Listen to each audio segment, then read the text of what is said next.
The StudioLink system is based around a 3x3 meter chroma key background that can be set up in minutes. Its ample size allows me to film from a good distance, giving me enough width and height for most subjects. With the StudioLink system, extra room can easily be created in minutes by adding an extra panel next to the first. Once in place and connected, a simple connecting strip makes the edge of the frame look seamless. The problem I face a lot of the times on set is being able to shoot low angle shots pointing up.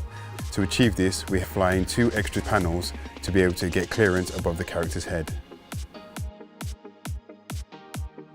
One of the things I love about the StudioLink system is its portability. Out on location, StudioLink is a reliable way of masking out any space, large or small. You can connect multiple screens together to cover a large expanse of space.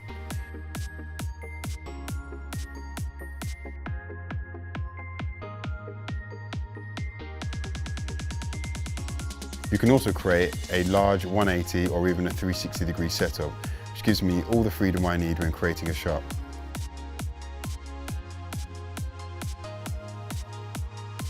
Creases can be a nightmare when chroma keying, and having a piece of material that's pulled so taut that you don't get any creases at any given time makes post-production so much easier.